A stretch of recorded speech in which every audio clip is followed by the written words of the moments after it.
بسم الله الرحمن الرحيم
من يهده الله فلا مضل له ومن يضلله فلا هادي له وأشهد أن لا إله إلا الله وحده لا شريك له وأشهد أن محمدا عبده ورسوله يا أيها الذين آمنوا اتقوا الله حق تقاته ولا تموتن إلا وأنتم مسلمون يا أيها الناس اتقوا ربكم الذي خلقكم من نفس واحدة وخلق منها زوجها وبث منهما رجالا كثيرا ونساء واتقوا الله الذي تساءلون به والأرحام إن الله كان عليكم رقيبا يا أيها الذين آمنوا اتقوا الله وقولوا قولا سديدا يصلح لكم أعمالكم ويغفر لكم ذنوبكم ومن يطع الله ورسوله فقد فاز فوزا عظيما أما بعد فإن خير الحديث كتاب الله وخير الهدي هدي محمد صلى الله عليه وسلم وشر الأمور محدثاتها وكل محدثة بدعة وكل بدعة ضلالة وكل ضلالة في النار أعوذ بالله من الشيطان الرجيم بسم الله الرحمن الرحيم والذين جاءوا من بعدهم يقولون ربنا اغفر لنا ولإخواننا الذين سبقونا بالإيمان ولا تجعل في قلوبنا غلا للذين آمنوا ربنا إنك رؤوف رحيم মহান আল্লাহর সমস্ত প্রশংসা যে আল্লাহ পাক রব্বুল আলামিন আমাদেরকে সৃষ্টি করেছেন এবং আমাদেরকে তার প্রতি ঈমান নিয়ে আসার তৌফিক দান করেছেন। সে আল্লাহরই সমস্ত প্রশংসা যিনি আমাদেরকে কোরআনুল কারীম দিয়েছেন, আমাদেরকে দিয়েছেন শেষ দিন, যে দিন আল্লাহ পাক সমস্ত বিশ্বজাহানের মানুষের জন্য মনোনীত করেছেন। দরুদ ও সালাম নাজিল হোক প্রিয় নবী মুহাম্মদ রাসূলুল্লাহ সাল্লাল্লাহু আলাইহি ওয়াসাল্লামের প্রতি, যিনি আল্লাহ পাকের এই শেষ দিনের কিতাব কোরআনুল কারীম এবং এই কোরআনুল কারীমের নির্ভেজাল শিক্ষা মানব জাতি পর্যন্ত পৌঁছে দিয়েছেন। আল্লাহুম্মা সাল্লি আলাইহি আল্লাহুম্মা বারিক আলাইহি। আল্লাহ পাক রব্বুল আলামিন এই কোরআনুল কারীমের খেদমতের জন্য, সেবার জন্য এই উম্মতে অসংখ্য এমন ব্যক্তিত্ব সৃষ্টি করেছেন যাদেরকে দিয়ে আল্লাহ এই কোরআনের খেদমত নিয়েছেন, রাসূলুল্লাহ সাল্লাল্লাহু আলাইহি ওয়াসাল্লামের হাদিসের খেদমত নিয়েছেন এবং এই দিন প্রচার, দিনের শিক্ষা মানুষকে সঠিক দেওয়া, আল্লাহ পাক তাদের দ্বারা এই কাজ নিয়েছেন। তাদের প্রথম সারির মানুষ হচ্ছেন সাহাবায়ে কেরাম রাদিয়াল্লাহু তাআলা আনহুম আজমাইন, তারপরে হচ্ছেন তাবেঈনগণ, আর তারপরে আইম্মায়ে কেরাম, মুহাদ্দিসিন, ফুকাহায়ে কেরাম, আর তারপরে প্রত্যেক যুগের উলামায়ে কেরাম যারা কোরআন এবং হাদিসের কথা পৌঁছিয়েছেন, ওই সব আলেমগণ যারা কোরআন এবং হাদিসের কথা, নির্ভেজাল কথা, সহি কথা মানব জাতি পর্যন্ত পৌঁছিয়েছেন। বিশেষ করে যে জামানায় ভেজাল ঢুকেছে সেই জামানায় অবশ্যই বলতে হবে যে ওই সব আলেম সম্প্রদায় যারা কোরআন সুন্নাহর আলেম, যারা আল্লাহর কথা বলেন, যারা রাসূলুল্লাহ সাল্লাল্লাহু আলাইহি ওয়াসাল্লামের সহি কথা বলেন, জাল কথার আশ্রয় নেন না, জয়ীফ কথা বলেন না, ভিত্তিহীন কথাবার্তা বলে না, মন গড়া কথাবার্তা বলে না। এই ক্ষেত্রে মুসলিম ভাইদেরকে সজাগ হইতে হবে। ফিতনার যুগে, ইখতিলাফের যুগে, মতানৈক্যর যুগে আমাদেরকে সজাগ হইতে হবে এবং আমাদের আল্লাহ যে জ্ঞান দিয়েছেন, বিবেক দিয়েছেন, তা দিয়ে কাজ নিতে হবে। যেসব আইম্মায়ে কেরাম এই দিনের খেদমত করেছেন, তাদের শীর্ষস্থানীয় একজন ইমাম হচ্ছেন ইমাম আবু হানিফা রহমতুল্লাহ আলী। আল্লাহ পাক রব্বুল আলামিন সাহাবায়ে কেরাম সম্পর্কে, তাবেঈনদের সম্পর্কে এবং তাবা তাবেঈনের সম্পর্কে, তারপরে যত আইম্মায়ে কেরাম, উলামায়ে কেরাম, আমাদের পূর্ববর্তী মুসলিম ভাই বোনেরা যারাই এসেছেন, তাদের জন্য দোয়া করতে বলেছেন। সূরা হাশরে আল্লাহ পাক এই দোয়া আমাদেরকে শিখিয়েছেন। ওয়াল্লাযীনা জাউ মিন বা'দিহিম, আল্লাহ বলছেন যারা পরবর্তীকালে আসবে মুসলিম হয়ে, ইয়াকুলুনা, তারা এই দোয়া বলবে আগের মানুষ, আগের মুমিন মুমিনাতদের জন্য, রব্বানা ইগফির লানা, আল্লাহ আমাদেরকে মার্জনা করে দাও, ওয়া লিইখওয়ানিনা, এবং আমাদের ওই ভাইদেরকে মার্জনা করে দাও, ওয়া লিইখওয়ানিনা, তারা আমাদের দ্বীনি ভাই, সাহাবায়ে কেরাম হলেও তারা আমাদের দ্বীনি ভাই, তাবেঈন হলেও তারা আমাদের দ্বীনি ভাই, আইম্মায়ে কেরাম, উলামায়ে কেরাম, মুহাদ্দিসিন, ফুকাহা, এমনকি সাধারণ মানুষ, সাধারণ মুমিন মুমিনাত হলেও তারা আমাদের ভাই বোন। আল্লাহ পাক বলছেন ওয়া লিইখওয়ানিনা আল্লাযীনা সাবাকুনা বিল ঈমান, মুমিনরা প্রত্যেক যুগে, প্রত্যেক জামানায় দোয়া করবে আগের মুমিন মুমিনাতদের জন্য যে আল্লাহ আমাদেরকে মাফ করে দাও এবং আমাদের মুমিন ভাইদেরকে মাফ করে দাও। ওয়া লিইখওয়ানিনা আল্লাযীনা সাবাকুনা বিল ঈমান, যারা আমাদের পূর্বে ঈমানের অবস্থায় চলে গেছেন। তাহলে ঈমানের অবস্থায় চলে যাওয়া আবশ্যক। যদি ঈমানের অবস্থায় জীবনযাপন করে থাকেন, বেঁচে থাকেন, আর ঈমানের অবস্থায় তাদের মত হয়ে থাকে, তাহলে তাদের জন্য এই দোয়া, ওয়া লিইখওয়ানিনা আল্লাযীনা সাবাকুনা বিল ঈমান ওয়া লা তাজআল ফি কুলুবিনা গিল্লাহ, আল্লাহ আমাদের অন্তরে কোন রকমের বিদ্বেষ সৃষ্টি করে দিও না। ওয়া লা তাজআল ফি কুলুবিনা গিল্লাল লিল্লাযীনা আমানু, ওই সব লোকদের বিরুদ্ধে যারা ঈমান নিয়ে এসেছে। আর বিশেষ করে মুমিন মুমিনাত হওয়ার সাথে সাথে যদি তাদেরকে আল্লাহ পাক কোরআন এবং হাদিসের জ্ঞান দিয়ে থাকেন, তারা যদি কোরআন এবং হাদিসের খেদমত করে থাকেন, তাহলে তাদের বিরুদ্ধে অন্তরে বিদ্বেষ রাখা আরো চরম অপরাধ। এমনিতে যে কোনো মুমিন মুমিনাত সম্পর্কে বিদ্বেষ রাখা, শত্রুতা রাখা, অন্তরে কালিমা রাখা গুনাহর কাজ, বড় গুনাহর কাজ। আর তার সাথে সাথে যদি তারা আইম্মায়ে কেরাম হন, মুহাদ্দিসিন হন, ফুকাহায়ে কেরাম হন, উলামায়ে কেরাম হন, দ্বীনের যদি তাদের বড় খেদমত থাকে, তাহলে তাদের বিরুদ্ধে বিদ্বেষ রাখা আরো অপরাধ, যদি তারা কোরআন এবং হাদিসের খেদমত করে থাকেন।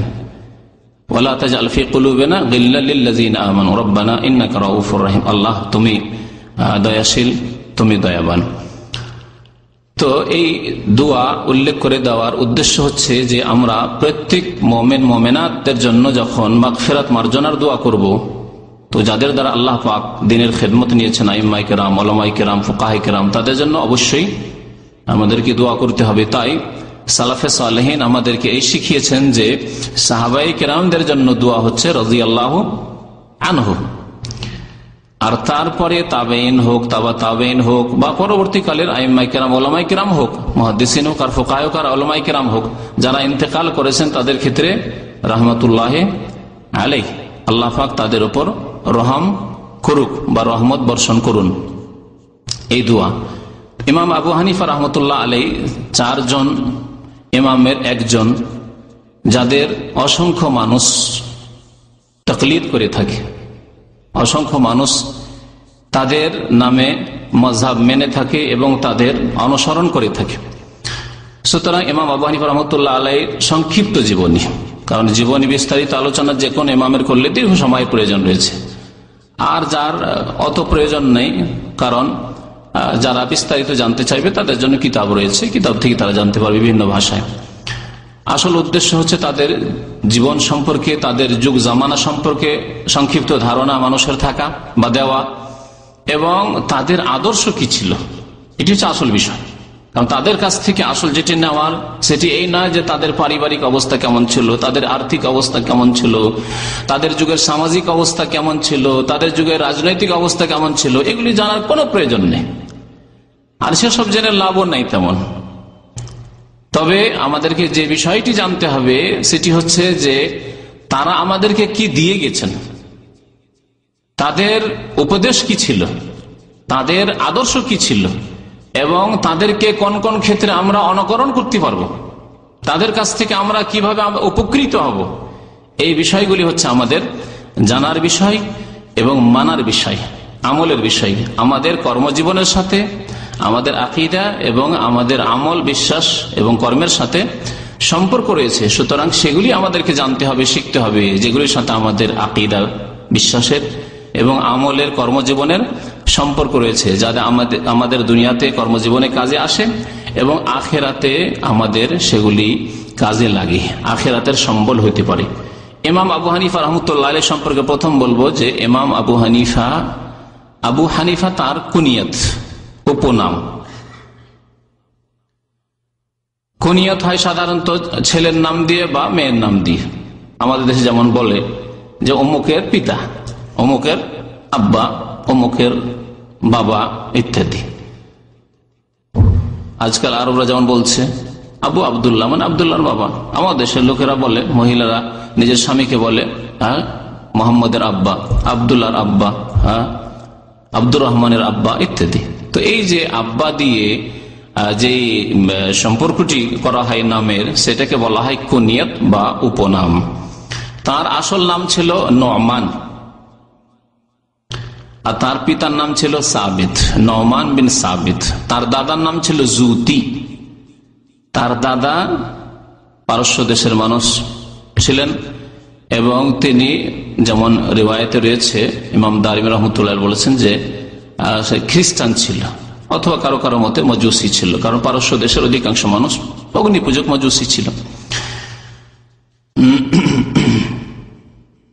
তাকে তাইমিও বলা হয়। তাইমি বলা হয় একটি গোত্র আরবদের ছিল, তাইম বিন সালাবাহ গোত্র। এই গোত্রের হাতে তার পিতা সাবেত মুসলমান হয়েছিলেন, ইসলাম গ্রহণ করেছিলেন। তাহলে ইমাম আবু হানিফা রহমতুল্লাহ আলাইহির আব্বা সাবেত, তিনি ইসলাম গ্রহণ করেছিলেন। তার দাদা ইসলাম পায়নি, ইসলাম পাওয়ার আগে বা ইসলাম গ্রহণ করার, ইসলামের জামানা পেয়েছে কিন্তু ইসলাম গ্রহণ না করেই সে কুফরের অবস্থায় মারা গিয়েছিল। আরবদের মধ্যে প্রাচীন যুগে একটি প্রথা ছিল যে কোন ব্যক্তি যদি কোন বংশের কোন আলেম বা কোন ব্যক্তিত্ব, কোন মানুষের হাতে ইসলাম গ্রহণ করে, তাহলে তার সাথে সম্পৃক্ত করা হয় পরিচয়ের দিক দিয়ে। এটি বংশ পরিচয় নয়, কিন্তু ইসলাম গ্রহণের সম্পর্ক, যেটা পরবর্তীকালে শেষ হয়ে গেছে। আজকাল এমন হয় না যে আমাদের হাতে কেউ ইসলাম গ্রহণ করলো সুতরাং আমার বংশের দিকে সে সম্পৃক্ত হইতে লাগলো, সেটা নেই, কিন্তু আগে ছিল এরকম। ইমাম বুখারী রহমতুল্লাহ আলাইহির পূর্বপুরুষ মুসলমান হয়েছিলেন জৌফ বংশের হাতে, সুতরাং তাকে জৌফি বলা হয়, বুখারীর সাথে জৌফি বলা হয়। ইমাম বুখারী রহমতুল্লাহ আলাইহি সম্পর্কে আগামী শুক্রবারে, পরের শুক্রবার ইনশাআল্লাহ আলোচনা করব। ইমাম আবু হানিফা রহমতুল্লাহ আলাইহিকে এই জন্য তাইমি বলা হয় যে তাইম বিন সালাবা বংশের কোন বিশিষ্ট ব্যক্তির হাতে তার পিতা সাবেত ইসলাম গ্রহণ করেছিলেন। ইমাম আবু হানিফা বলা হয় ইমাম আহলির রায়, ইমাম আহলির রায় বলা হয় তাকে, এবং ফাকিহ আহলিল ইরাক, ইরাকের বিশিষ্ট ফাকিহ বিদ্বান বলা হয়। ইরাকে যতগুলি ফুকাহায়ে কেরাম এসেছেন তাদের তিনি অন্যতম শ্রেষ্ঠ ব্যক্তি, সেজন্য তাকে আহলে ইরাকের বা ইরাকবাসীর ফাকিহ বলা হয়। এবং আহলে রায়দের ইমাম এই জন্য বলা হয় যে তাবেঈনদের যুগ থেকে শুরু হয়েছে এই যুগটি, এবং তাবেঈনের যুগে এই বিষয়টি আরো স্পষ্ট হয়েছে যে উলামায়ে কেরাম সেই জামানার দুই ভাগে বিভক্ত হন। এক ধরনের উলামায়ে কেরাম যারা হাদিস চর্চা বেশি প্রাধান্য দেন, হাদিস চর্চা, হাদিস শোনা, হাদিস মুখস্থ করা, হাদিসের শিক্ষা দেওয়া, হাদিসের জন্য বিভিন্ন শহরে ঘোরাফেরা করা, কারণ তখন পর্যন্ত হাদিসগুলি কিতাবের আকারে সংকলিত হয়নি। সুতরাং হাদিস শোনার জন্য, শিখার জন্য বিভিন্ন শহরে যেতে হতো। চলে গেলেন সামদেশের বিভিন্ন শহরে কিছু কিছু হাদিস পাওয়া গেল, কিছু তাবেঈনরা রয়েছেন তাদের কাছ থেকে কিছু হাদিস পাওয়া গেল। আবার চলে মিশর, সেখানে কিছু হাদিস পাওয়া গেল। ইয়ামান চলে গেলেন, সানা চলে, সেখানে কিছু হাদিস পাওয়া গেল। জাজিরা আরব, মক্কা মদিনা আসলেন, সেখানে কিছু হাদিস পাওয়া গেল। বাগদাদে গেলেন, কিছু হাদিস পাওয়া গেল। এইভাবে বিভিন্ন শহরে ঘুরে ঘুরে ঘুরে ঘুরে লোকদের কাছ থেকে, যেখানে শুনতে পেতেন অমুক জায়গায় একজন আছেন যাই হাদিসের পণ্ডিত, তার কাছে বেশ কিছু হাদিস আছে, তার কাছে কিছু হাদিস। আর সেই যুগের হাদিস শেখা মানে আজকালকার জামানার মতো না, তখন সনদ সহ যেই ব্যক্তি শোনাচ্ছেন হাদিস খুব সংক্ষেপে বুঝেন যে তাকে এই কথা বলতে হতো যে আপনি কার কাছ থেকে শুনেছেন, এতটা যথেষ্ট নয়। আপনার ওস্তাদ যার কথা বলছেন তিনি কার কাছ থেকে শুনেছেন, তিনি কার কাছ থেকে শুনেছেন, তারপরে তাবেঈন নামাজ, তারপরে সাহাবীর নামাজ, সাহাবী রাসূলুল্লাহ সাল্লাল্লাহু আলাইহি ওয়াসাল্লাম থেকে সূত্র সহ সনদ সহ প্রমাণ করতে বলতে হবে যে আমি হাদিস শুনেছি। তারপরে সনদে যদি সে মিথ্যা কথা বলে তাহলে হাদিস জাল। তার এমন হতে পারে কিছু মিথ্যুক, অথবা স্মৃতি শক্তি দিয়ে দিয়ে দুর্বল, কথাবার্তায় দুর্বল, ইমানই দুর্বলতা, হয়তো ইচ্ছা করে মিথ্যা না বললেও স্মৃতি শক্তি দুর্বল, ভালো করে হাদিস মুখস্থ করেনি, কি বলতে কি, তারেকের জায়গায় ফারেক করে দিল, আব্দুল্লাহর জায়গায় আব্দুল খালেক করে দিল। তো এইরকম যাদের হাদিসগুলি হয়েছে তাদের হাদিসগুলি জয়ীফ হয়েছে। অনেক ভাইরা আমার কাছে এক প্রস্তাব প্রায় পাঠিয়ে থাকেন যে হাদিসের সহিহ জয়ীফ সম্পর্কে একটি বক্তব্য হওয়া চাই, কিন্তু এই বিষয়গুলি এত সূক্ষ্ম বিষয় যে বিষয় সম্পর্কে বক্তব্য যদি করা যায়, আমাদের স্পেশাল সাবজেক্ট এটি, কিন্তু জনসাধারণ অধিকাংশই হয়তো বুঝতে পারবেন না। যার ফলে এগুলি আলোচনা ধীরে ধীরে যখন অনেক ভাইয়েরা এগিয়ে আসবেন, অনেক কিছু শিখে ফেলবেন, তখন ওই আলোচনাগুলি হলে বুঝতে সুবিধা হবে। তো হাদিস চর্চা এক শ্রেণীর উলামায়ে কেরামরা এইভাবে করতেন, হাদিস খুঁজে বেড়াতেন। তারপরে হাদিস সংকলনের যুগ শুরু হলো। ইমাম মালিক রহমতুল্লাহ প্রথম মুয়াত্তা সংকলন করলেন কিতাবের আকারে। তার আগে যদিও ছোটখাটো সাহিফা, ছোট ছোট পুস্তিকা হয়েছে, কিন্তু সেগুলি ওইভাবে আমাদের কাছে আসেনি। কিন্তু কিতাবের আকারে বড় কিতাব ইমাম মালিকের আসলো, তারপর ইমাম বুখারী রহমতুল্লাহ আসলো। এই শ্রেণীর উলামায়ে কেরাম যারা হাদিসের দিকে ঝোঁক দিলেন বেশি। আর এক শ্রেণীর উলামায়ে কেরাম, ফুকাহায়ে কেরাম, তারা ফিকহের দিকে ঝোঁক দিলেন। হাদিসের জন্য দৌড়াদৌড়ি ছুটাছুটি হয়তো কম করেছেন, কিন্তু হাদিস থেকে মাসলা মাসাইল ইস্তেমবাদ করা, হাদিস থেকে মানুষের সমস্যার সমাধান দেওয়া। আসছে লোকে জিজ্ঞাসা করছে যে আমার এই সমস্যা, এই মাসলা, এর উত্তর কি হবে, উত্তর দিতে হবে। সামনে আছে কোরআন এবং হাদিস। আজকালকার জামানার মতো হাদিসের কিতাব সংকলিত নেই যে হাদিসের কিতাব খুঁজলাম আর তার উপরে আবার যদি সিডি থাকে অর্ডার দিলাম যে এই বিষয়ের উপরে হাদিসগুলি দাও, আমার সামনে চলে আসলো, সামনে কত সহজ। তারপরে ফিকহের কিতাব নেই, আজকালকার জামানায় ফিকহের কিতাব রয়েছে, মাসলা মাসাইল আসলো ফিকহের কিতাব রয়েছে, ফতোয়ার কিতাব রয়েছে। খুঁজতে খুঁজতে খুঁজতে খুঁজতে এই মাসলার উপরে এই অধ্যায়গুলি, এই চ্যাপ্টারে পেতে পারি, খুঁজে হয়তো বের করে নিলাম। অনেকটাই সহজ ব্যাপার। তখনকার যুগে এমন কিছুই নেই। আপনার কাছে এসেছে একজন আলেম হিসাবে, আপনাকে আলেম মনে করে যে আপনার কাছে এই সমস্যার সমাধান চাই, ফতোয়া চাই, এর জবাব চাই, এই মাসলাগুলি আমরা জানতে চাই, নামাজের মাসলা, রোজার মাসলা, জাকাতের মাসলা। তখন তারা ফিকহ চর্চা, হাদিস থেকে মাসলা মাসাইল গ্রহণ করার চর্চা, ইস্তেমবাদ শুরু করলেন। এই দিকে যখন প্রাধান্য তারা দিলেন, হাদিস চর্চাটা তাদের কম হতে লাগলো। এবং এইরকম করতে গিয়ে অনেক সময় প্রাধান্য দিয়েছেন যুক্তিকে। রায় মানে হচ্ছে মত, ব্যক্তিগত মত। অনেক সময় মতকে, কিয়াসকে, কিয়াস মানে যুক্তি, যুক্তিকে প্রাধান্য দিয়েছেন। হাদিসের হয়তো ওইরকম মেহনত করা হয়নি, পরিশ্রম করা হয়নি। দেখা যাক এই মর্মে যদি হাদিস পাওয়া যায় নবী সাল্লাল্লাহু আলাইহি ওয়াসাল্লামের, এই মর্মে যদি দেখি সাহাবায়ে কেরামের মন্তব্য, বক্তব্য কি আছে, এই মর্মে তাবেঈনরা কি বলেছেন, এদিকে হয়তো না দেখে যুক্তিকে অনেক সময় প্রাধান্য দেওয়া হয়েছে। তাই তাদেরকে আহলুর রায় বলা হয়েছে। ইমাম তিরমিজি রহমতুল্লাহ আলাইহি এই আহলুর রায়দের কথা খুব বেশি বেশি তিরমিজিতে উল্লেখ করেছেন। তাহলে ওই জামানায় আলেমরা দুই ভাগে বিভক্ত হন। আহলুল হাদিস, যারা বেশি বেশি হাদিসের খেদমত করেন, হাদিস চর্চা করেন। আর আহলুর রায়, যারা ফিকহের বেশি বেশি খেদমত করেন, এই ক্ষেত্রে যুক্তিকে অনেক সময় প্রাধান্য দেন, কারণ মাসলা এসেছে। আর হয়তো এই সম্পর্কে হাদিস জানা নেই, তখন একটি মাসলা হাদিস জানা আছে, যেই মাসলাটি, যে এখন যে সমস্যা এসেছে নতুন মাসলা, তার কাছাকাছি, তখন তারা কিয়াস করেছেন বেশি, যার ফলে তাদের নাম ইতিহাসের পাতা এসছে আহলুর রায় বলে। এ হচ্ছে আহলুর রায় এবং আহলুল হাদিসের পার্থক্য। তো ইমাম আবু হানিফা রহমতুল্লাহ আলাইহিকে বলা হয়েছে ইমাম আসহাবির রায় বা আহলুর রায়। তিনি ছিলেন কুফার লোক, কুফার লোক, কিন্তু কুফা থেকে খলিফা মনসুর দ্বিতীয় খলিফা আব্বাসী খেলাফতের জামানায়, উমাইয়া খেলাফত শেষ হয়ে গেল 132 হিজরিতে। তারপরে শুরু হলো আব্বাসী খেলাফতের যুগ। আব্বাসী খেলাফতের যুগ আসলো, তখন প্রথম ব্যক্তি যে আসলো তার যুগ গেল। দ্বিতীয় ব্যক্তি হচ্ছেন এই আব্বাসী খেলাফতের খলিফা মনসুর। খলিফা মনসুর আবু জাফর মনসুর, তিনি বাগদাদে নিয়ে আসলেন ইমাম আবু হানিফা রহমতুল্লাহ আলাইহিকে, কারণ বাগদাদ হচ্ছে তখনকার রাজধানী। রাজধানীতে এইরকম ব্যক্তিত্বের প্রয়োজন রয়েছে যেখানে সবাই সে উপকৃত হবে। স্বাভাবিক কথা, আজকাল বুঝতে পারছেন যে একজন মানুষ যদি ভালো বড় শহরে থাকে তার দ্বারা অনেক উপকার হবে যদি সে উম্মতকে উপকৃত করতে পারে, জাতিকে যদি কিছু দিতে পারে তাহলে। কিন্তু যদি কোনো গ্রামে বসে থাকেন, কোনো ছোট শহরে বসে থাকেন, তাহলে তার সাথে লোকের যোগাযোগ ওইভাবে সম্ভব হয়তো হবে না। আবু জাফর মানসুর নিয়ে আসলেন ইমাম আবু হানিফা রাহমাতুল্লাহ আলাইহি বাগদাদে এসে তিনি বাকি জীবনটা অবস্থান করেছেন, সেখানে তার ইন্তেকাল হয়েছিল। ইমাম দারমি বলছেন যে ওলেদা আবু হানিফা আবু নাসরানি। ইমাম দারমি রহমতুল্লাহ আলাইহি বলেছেন যে ইমাম আবু হানিফা আর যখন জন্ম হয় তখন তার পিতা খ্রিস্টান ছিল জন্মের সময়, পরে সাবেত মুসলমান হয়ে গেছিলেন। এই যার কথা বললাম দাদা ইমাম আবু হানিফা রাহমাতুল্লাহ আলাইহি জুতি বললাম, তার সম্পর্কে লিখেছেন ইমাম খতিব বাগদাদি। খতিব বাগদাদির প্রসিদ্ধ একটি কিতাব রয়েছে তারিখে বাগদাদ, বেশ কয়েক খণ্ড রয়েছে, খুব বড় কিতাব।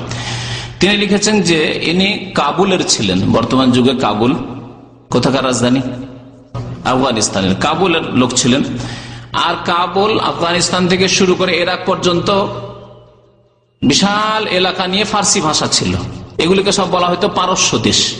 এখনকার যুগের ফার্সি ভাষা সীমিত হয়ে শুধু ইরানে সীমিত হয়ে গেছে, কিন্তু তখন বিশাল এলাকা নিয়ে বলা হয়তো পারস্য দেশ। ইমাম আবু হানিফা রাহমাতুল্লাহ আলাইহি পেশাগত দিক থেকে তিনি একজন কাপড়ের ব্যবসায়ী ছিলেন, কাপড়ের বড় ব্যবসায়ী ছিলেন এবং বড় পয়সার মালিক ছিলেন, যার ফলে তিনি অনেক ইয়েতিম, বিধবা, গরিব ছাত্রদের, বহু গরিব ছাত্রদের তিনি লালন পালন করতেন, দেখাশোনা করতেন, তাদের ভরণ পোষণ দিতেন, পড়াশোনার খরচ দিতেন। তাদের মধ্যে অন্যতম হচ্ছেন তার প্রথম নম্বরের ছাত্র, 1 নম্বরের ছাত্র তার হচ্ছে ইমাম আবু ইউসুফ রহমতুল্লাহ আলাইহি। তিনি অত্যন্ত গরিব এবং এতিম ছিলেন ইমাম আবু ইউসুফ। ইমাম আবু ইউসুফ রহমতুল্লাহ আলাইহি ছোট থেকে একেবারে বড় হওয়া পর্যন্ত সমস্ত খরচ খরচা ভরণ পোষণ দিয়ে পড়াশোনা করিয়েছেন ইমাম আবু হানিফা রহমতুল্লাহ আলাইহি। এবং তার লিখছেন যে ওয়াদুকানুহু মারুফুন ফি দারে আমর ইবনে হুরাইস। খতিব বাগদাদি বলছেন যে তার একটি দোকান ছিল যা প্রসিদ্ধ ছিল ইমাম আবু হানিফা রহমতুল্লাহ আলাইহির ব্যবসায়ী প্রতিষ্ঠান এবং দোকান হিসাবে। ইমাম আবু হানিফা রহমতুল্লাহ আলাইহিকে 2 বার বিচারপতি করার জন্য সরকারি ডাক হয়েছে। তার মধ্যে একবার ডাক হয়েছে ওমাইয়াদের যুগে, ওমাইয়াদের শেষ আমলে, আর আরেকবার ডাক হয়েছে আব্বাসী যুগে। তাহলে এই আব্বাসী যুগ আর ওমাইয়াদের যুগটা বুঝতে হলে ইমাম আবু হানিফা রহমতুল্লাহ আলাইহির জন্ম বলে দেওয়া ভালো, যা বলা হয়নি এখন পর্যন্ত। ইমাম আবু হানিফা রহমতুল্লাহ আলাইহির জন্ম হচ্ছে 80 হিজরিতে, 80 হিজরিতে জন্ম, অর্থাৎ নবী করিম সাল্লাল্লাহু আলাইহি সাল্লামের হিজরতের 80 বছর পরে জন্ম। নবী করিম সাল্লাল্লাহু আলাইহি সাল্লামের ইন্তেকালের কত বছর পরে জন্ম? তাহলে নবী করিম সাল্লাল্লাহু আলাইহি সাল্লামের ইন্তেকালের বলছি, নবী সাল্লাল্লাহু আলাইহি সাল্লামের তিরোধানের 70 বছর, 10 হিজরির পরে 11 হিজরির শুরুতে রবিউল আউয়াল মাসে, যদি মুহররম থেকে বছর ধরি তো রবিউল আউয়াল মাসে নবী করিম সাল্লাল্লাহু আলাইহি ওয়াসাল্লামের কি হলো? ইন্তেকাল হয়ে গেল। তাহলে তারপরে 70 বছর, আল্লাহ নবী সাল্লাল্লাহু আলাইহি সাল্লামের তিরোধানের 70 বছর পরে ইমাম আবু হানিফা রাহমাতুল্লাহ আলাইহির জন্ম। আর উমাইয়া বংশের খেলাফতের পতন ঘটেছে কততে বললাম? একটু আগে বললাম, কিন্তু 132-এ মনে রাখবেন। তাহলে 132 বছর, 32 হিজরিতে ইমাম আবু হানিফা রাহমাতুল্লাহ আলাইহির বয়স কত হতে পারে? 52 বছর। জি, 52 বছর বয়স। শেষ জামানায় উমাইয়া গোত্রের খেলাফতের, তাকে ইবনে হুবাইরা বলে একজন শাসক ছিল, কুফার গভর্নর উমাইয়া গোত্রের রাজত্বকালে। উমাইয়া গোত্রের রাজধানী কোথায় ছিল? শামদেশের কোথায়? দামেস্কে। উমাইয়া গোত্রের রাজধানী ছিল দামেস্কে। নবী করিম সাল্লাল্লাহু আলাইহি সাল্লামের খোলাফায়ে রাশিদিনের আবু বকর, ওমর, ওসমান পর্যন্ত, আলী রাদিয়াল্লাহু তাআলার শুরু জামানা পর্যন্ত রাজধানী কোথায় ছিল ইসলামের? আল্লাহু আকবার। মনে হচ্ছে যে কোনো জবাব না। মদিনা মুনাওয়ারা রাসূলুল্লাহ সাল্লাল্লাহু আলাইহি ওয়াসাল্লামের শহর। তারপরে আলী রাদিয়াল্লাহু তাআলা আনহু তার শেষ জামানায় রাজধানীকে স্থানান্তরিত করে কোথায় নিয়ে গেলেন? কুফায় নিয়ে গেলেন। তখন বাগদাদ শহর হয়নি, ইরাকেই নিয়ে গেলেন, কিন্তু কুফায় নিয়ে গেলেন।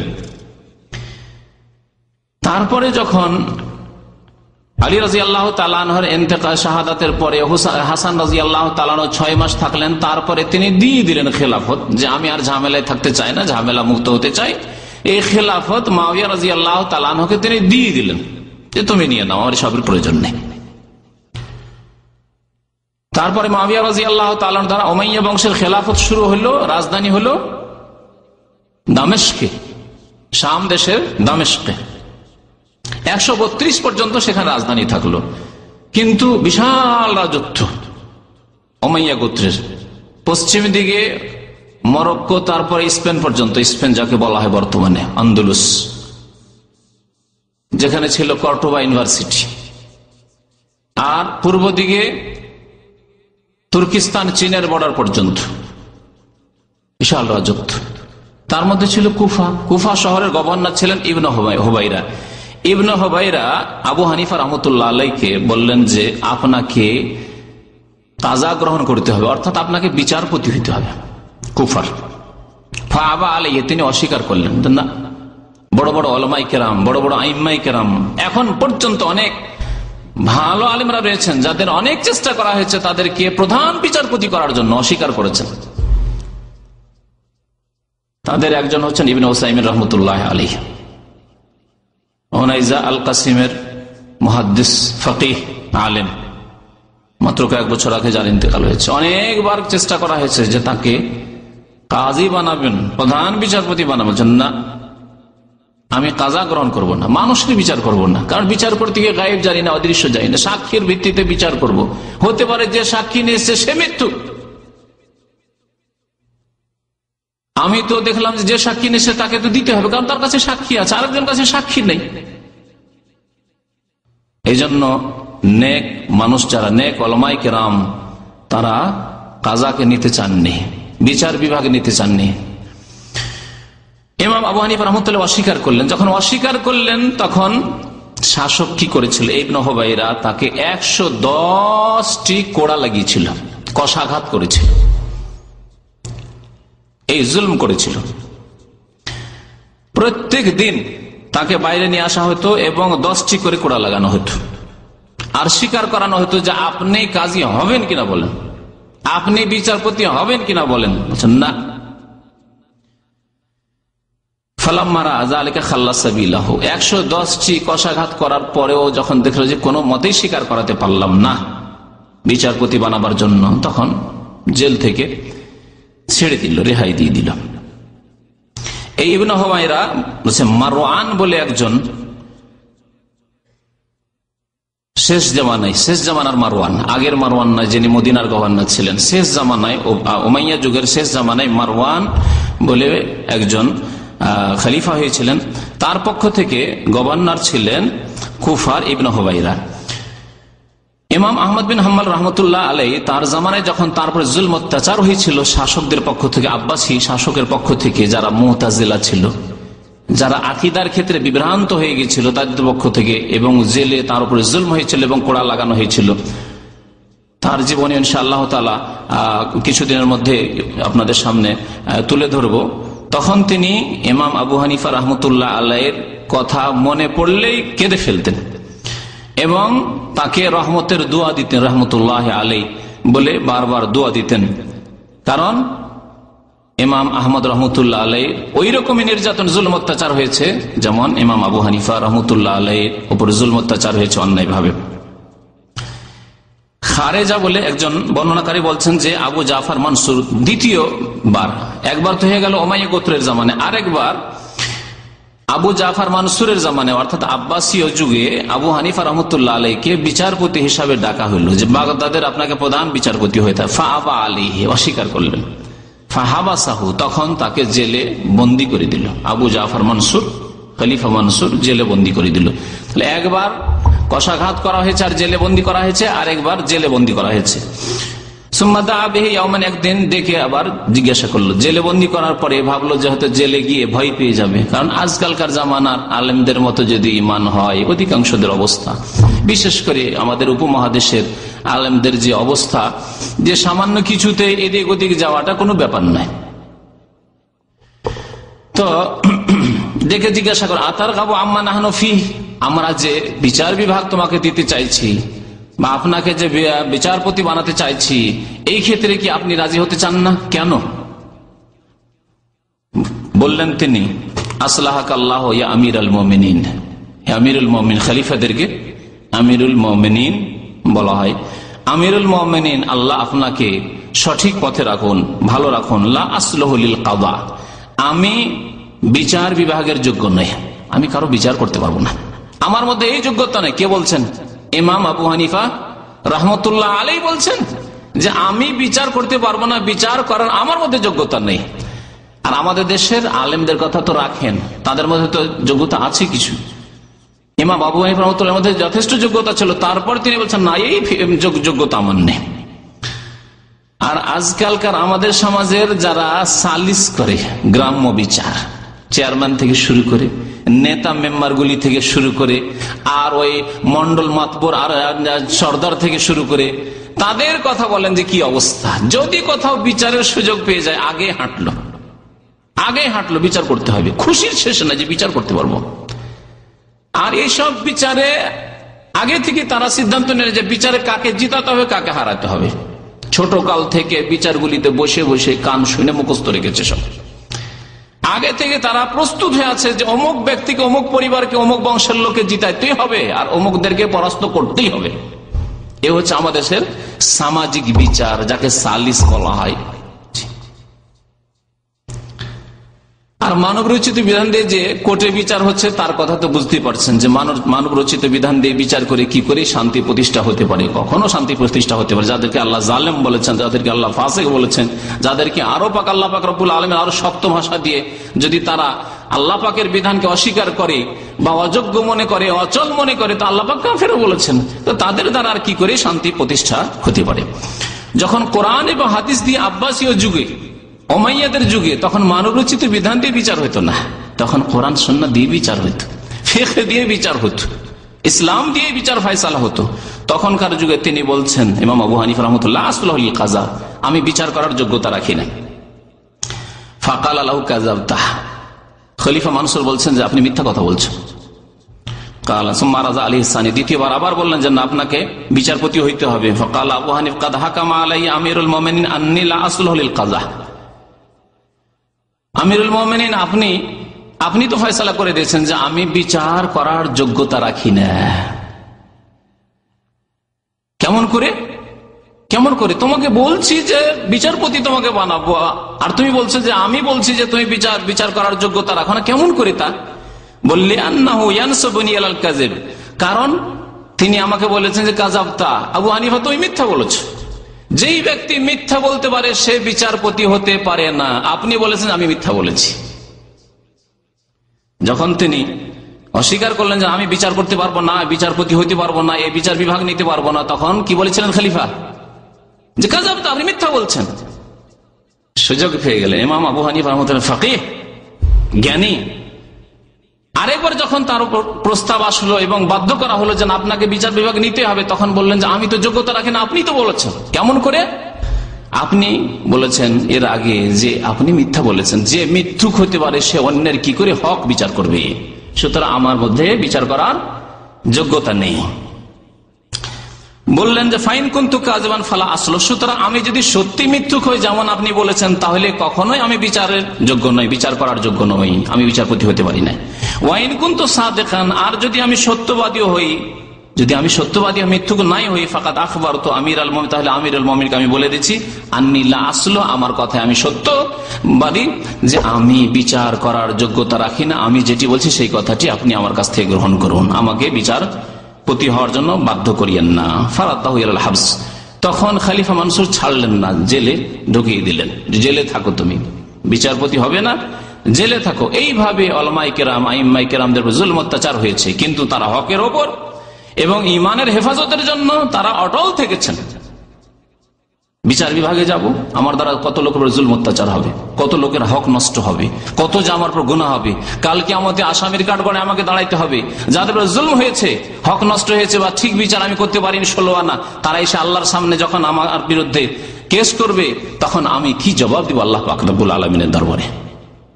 সুতরাং এইভাবে তারা কাজাকে অস্বীকার করেছেন। ইমাম আবু হানিফা রাহমাতুল্লাহ আলাইহির ইন্তেকাল সম্পর্কে বলে দিই। ইমাম আবু হানিফা রাহমাতুল্লাহ আলাইহির জন্ম যেমন বলা হলো 80 হিজরিতে এবং ইন্তেকাল হচ্ছে 150 হিজরিতে। তার বয়স তাহলে ছিল 70 বছর বয়স। 70 বছর বয়সে আল্লাহ পাক রব্বুল আলামিন এমন বরকত দিয়েছেন যে অনেকে হয়তো শত শত বছরেও সেই কাজগুলি করতে পারবেন না যেই কাজ করে গেছেন এবং উম্মতের কাছে কোরআন এবং হাদিসের খেদমত ছেড়ে গেছেন। ইমাম আবু নুআইম রাহমাতুল্লাহ আলাইহি বলছেন, মাতা আবু হানিফা ফি সানাতা 50 ও 100। ইমাম আবু হানিফা রাহমাতুল্লাহ আলাইহি 150 হিজরিতে ইন্তেকাল করেছেন এবং 80 হিজরিতে তার জন্ম হয়েছে এবং তার ইন্তেকালের সময় তার বয়স ছিল 70 বছর। বাগদাদে তার ইন্তেকাল হয় এবং এই ক্ষেত্রে সহি হচ্ছে, যদি ইখতিলাফ রয়েছে তার ইন্তেকাল কোথায় হয়েছে, বাড়িতে হয়েছে না জেলে হয়েছে, তা বলছেন ওয়াসসাহি আন্নাহু তুফিয়া ওয়া হুয়া ফিস সিজন, জেলে থাকা অবস্থাতেই তার ইন্তেকাল হয়েছে। জেল থেকে তার মৃতদেহ জানাজায় গিয়েছে এবং কবরস্থানে পৌঁছেছে। ওয়াসাল্লা আলাইহা আল হাসান বিন ওমারা, তার জানাজার ইমামত করেছেন হাসান বিন ওমারা রাহমাতুল্লাহ আলাইহি। তিনি বাগদাদের কাজী ছিলেন। ইমাম আবু হানিফা রাহমাতুল্লাহ আলাইহির ইন্তেকাল হয় রজব মাসে 150 হিজরি রজব মাসে। আর বাগদাদের একটি কবরস্থানের নাম ছিল খাইজরান বলে কবরস্থানটির নাম। সেই কবরস্থানের পূর্ব দিকে তাকে দাফন করা হয়। তার কবর এখনো সেখানে লোকেরা জানে। কিন্তু আজকালকার জামানায় কোন আইম্মায়ে কেরাম, কোন মুহাদ্দিস, কোন আলেমের কবর জেনে রাখা একটি বড় ফিতনার কারণ হয়ে গেছে। বিশেষ করে ভারত, বাংলাদেশ, পাকিস্তানে যদি কোনো বড় ব্যক্তিত্বের কবর যদি জানা যায়, তাহলে সেখানে শিরক শুরু হবেই হবে। বায়েজিদ বোস্তামি কখনো চিটাগাঁয়ে গিয়ে না গিয়েছে, না সেখানে গিয়ে মারাই গেছে, তার ইন্তেকাল তো সেখানে হয়নি, তারপরে পূজা হচ্ছে। আর যাদের কবর আছে তাদের তো হচ্ছে, যেই কবরগুলি পাকা হয়েছে, যেই কবরগুলি সম্পর্কে জানা গেছে যে এগুলি হয়তো আল্লাহর নেক বান্দা ছিল অথবা ইমাম ছিলেন, আলেম ছিলেন, মুহাদ্দিস ইত্যাদি, সেগুলি ফিতনার কারণ হয়ে গেছে। সুতরাং কবরের পিছনে ছোটা এটি আহলে সুন্নাত ওয়াল জামাতের আকীদা নাই। আমরা যে কোনো জায়গা থেকেই দোয়া করি না কেন, আইম্মায়ে কেরাম, উলামায়ে কেরাম, এই উম্মতে মুসলিমার নরনারীর জন্য দোয়া আমাদের পৌঁছিবে। রব্বানা ইগফির লানা ওয়া লিইখওয়ানিনা আল্লাযীনা সাবাকুনা বিল ঈমান ওয়া লা তাজআল ফী কুলুবিনা গিল্লাল লিল্লাযীনা আমানু রব্বানা ইন্নাকা রাউফুর রহিম। আমাদের দেশের মযহাবপন্থী গোঁড়ারা অনেকে ধারণা করে যে যখন 4টি মযহাব হয়েছে আর 4 ইমাম, তখন এক ইমামের অন্য ইমামের সাথে মনে হয় মতন দ্বন্দ্ব ছিল, আর তাদের একের অপরের উপর আক্রোশ ছিল, শত্রুতা ছিল, বিদ্বেষ ছিল, যেমন মযহাবপন্থীদের মধ্যে রয়েছে। বর্তমান মযহাবপন্থীদের মধ্যে যেমন কন্দল রয়েছে, হানাফি শাফিকে বরদাস্ত করতে পারে না, শাফি হানাফিকে, মালিক হাম্বলিকে, অন্যদের বরদাস্ত করতে পারে না। এই যে মযহাবী গোঁড়ামি, মযহাবী পক্ষপাতিত্ব, মযহাবী তাআসসুব আর মযহাবী অন্ধত্ব, এসব যে আজকে শুধু নাই, দীর্ঘ প্রায় 1200 বছর থেকে দেখা যাচ্ছে। আল্লামা শাহ ওয়ালিউল্লাহ মুহাদ্দিস দেহলভী রাহমাতুল্লাহ আলাইহির ভাষায় 400 বছর পর্যন্ত ছিল না। 400 বছর পর্যন্ত নবী সাল্লাল্লাহু আলাইহি সাল্লামের জামানা থেকে শুরু করে মযহাবী গোঁড়ামি, মযহাবী অন্ধত্ব, মযহাবী পক্ষপাতিত্ব, মযহাবী কলহ বিবাদ এসব ছিল না। তার প্রসিদ্ধ কিতাব রয়েছে, যে কিতাবের নাম হচ্ছে হুজ্জাতুল্লাহিল বালিগা। ভারত, বাংলাদেশ, পাকিস্তানের দাওরায়ে হাদিসে, কওমি মাদ্রাসার দাওরায়ে হাদিসে পড়া হয়। আলিয়া মাদ্রাসা সম্ভবত টাইটেলে কামেলে পড়া হয় কিতাবটি। তো ওই কিতাবে তিনি লিখেছেন, শাহ ওয়ালিউল্লাহ মুহাদ্দিস দেহলভী রাহমাতুল্লাহ আলাইহি বলছেন, এলাম, জেনে রাখুন আপনারা, আন্নান নাসা কানু ক্বাবলাল মিআতির রাবিআতি গায়রু মুজতামিঈনা আলা তাকলিদিল খালিস লিমাযহাবিন ওয়াহিদিন বিআইনিহি। মুসলিমরা সারা বিশ্বের, আন্নান নাস কানু ক্বাবলাল মিআতির রাবিআ, 4th শতাব্দী পর্যন্ত, মানে 400 বছর পর্যন্ত, তারা গায়রু মুজতামিঈনা আলা তাকলিদিল খালিস লিমাযহাবিন ওয়াহিদিন, কোন এক মাযহাবের উপর অন্ধ অনুসরণ করা, কোন এক মাযহাবকে মানতে হবে বাধ্য, এর জন্য হয় হানাফি লেভেল লাগাতে হবে, না হলে শাফি হইতে হবে, না হলে মালিকি হইতে হবে, না হলে হাম্বলি হইতে হবে। 130 ফরজ আর 4 মাযহাব 4 ফরজ। হ্যাঁ, আর 4-এর আবার একটি মানে 4 মাযহাব 4 ফরজ তো 4টে মানেন, আর 4-এর একটি কেন? হ্যাঁ, রোবো কেন? রোবো খেয়ে কি পেট ভরবে? আপনার কাছে যদি একটা মানুষের খাবার আসে আর যদি আপনাকে 4 ভাগ করে 1 ভাগ খেতে দেওয়া হয়, পেট ভরবে কি? কখনো পেট ভরবে না। তো যদি 4 মাযহাব 4ই ফরজ হয়, 4টে ফরজ আদায় করা উচিত। আপনি একটা ফরজ আদায় করলেন, 3টেই তো তরক করে দিলেন, তো ইমান থাকলো? ইমান 1/4 থাকলো, 4 আনা ইমান থাকলো। তাহলে ফুল ইমান কার হবে? যেই ব্যক্তি 4টি মাযহাবের যে মাসলা মাসাইল রয়েছে সেগুলিকে শ্রদ্ধার নজরে দেখে এবং সেগুলি যেগুলি সহিহ কথা রয়েছে কোরআন এবং হাদিসের অনুকূলে রয়েছে সেগুলিকে মানে, আর যেগুলি সামান্য ভুল ভ্রান্তি প্রত্যেকটি মাযহাবে রয়েছে সেগুলিকে আউট করে দেয়। তারাই ফুল ইমানওয়ালা মানুষ, তারাই খাঁটি ইমানওয়ালা মানুষ, তারাই পুরা ইসলামকে মানে। কারণ 4টি যদি ঠিক হয় তাহলে 4টি থেকে নিতে হবে, একটি নেবেন 3টিকে বাদ দিয়ে দিবেন, তা তো চলবে না। কারণ আল্লাহ পাক তো 4টি দিন নাজিল করেননি, রাসূলুল্লাহ সাল্লাল্লাহু আলাইহি ওয়াসাল্লাম তো 4টি তরিকা নিয়ে আসেন, ইসলাম নিয়ে আসেননি। ইন্না হাযিহি উম্মাতুকুম উম্মাতান ওয়াহিদা, আল্লাহ পাক বলছেন নিশ্চয় এই উম্মত হচ্ছে একই উম্মত, একটা উম্মত। আল্লাহ বলেছেন একটি আর 4টি কি করে হইতে পারে? আমরা তো এক করতে চাইছি, আমাদের দাওয়াত হচ্ছে, আমি আবার বলছি, আমাদের দাওয়াত সারা বিশ্বের কাছে যে এই উম্মতকে আল্লাহ কোরআনে উম্মাতা ওয়াহিদা বলেছেন, এই ওয়াহিদাই করতে চাই আমরা। আমাদের দাওয়াত হচ্ছে কোরআন এবং হাদিসের কাছাকাছি চলে আসলে এক হইতে পারে, তাছাড়া কোনো সম্ভাবনা নেই। কোন ব্যক্তিত্বের ভিত্তিতে যদি বলেন যে অমুক ব্যক্তি খুব বড় ব্যক্তিত্ব, সুতরাং অমুকের তরিকায় চলে আসে, সারা বিশ্ব কোনোদিন আসবে না। ইমাম আবু হানিফা, শাফি, মালিক, আহমদ তো বাদ দেন। যদি বলেন ইমাম বুখারী রাহমাতুল্লাহ আলাইহি আমিরুল মুমিনিন ফিল হাদিস, হাদিসের সেরেমনি, তার তরিকার উপরে চলে আসেন, তবু সারা বিশ্বের মানুষ একমত হতে পারবে না।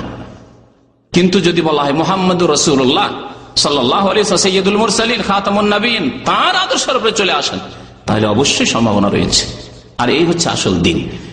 কি বলছেন শাহুল ইলম মুহাদ্দিস দেহলভী? আবার ফিরে আসি সেই দিকে। 400 বছর পর্যন্ত কোন মানুষ মুসলিম সমাজের কোন একটি মাযহাবের অন্ধ তাকলিদ, খালিস তাকলিদ করতে হবে, হানফি হইতেই হবে, নয় শাফি হইতেই হবে, নয় মালিকি হইতে হবে, নয় হাম্বলি হইতে হবে, এই কথা ছিল না। তাহলে 1400 বছর চলে গেছে নবী করিম সাল্লাল্লাহু আলাইহি সাল্লামের জামানার উপর। 400 বছর বাদ দিয়ে দিলে আর থাকে কত বছর? 1000 বছর। তাহলে মযহাবি গোড়ামি শুরু হয়েছে, কন্দল কলহ বিবাদ শুরু হয়েছে, যার ফলে মুসলিম জাতি দুর্বল হয়ে গেছে, আপোষে মারামারি করেছে। বাগদাদে হালাকু খা এসেছে, শত্রুরা ডেকে নিয়ে এসছে, এক মাযহাবের লোকরা অন্যদের বিরুদ্ধে ডেকে নিয়ে এসেছে, আসো তোমরা মারো এদেরকে, আমরা আছি, আমরা কিছুই বলবো না। মুসলিম জাতিকে দুর্বল করার ইসলামের শত্রুরা সুযোগ পেয়েছে এই কলহ বিবাহদের কারণে।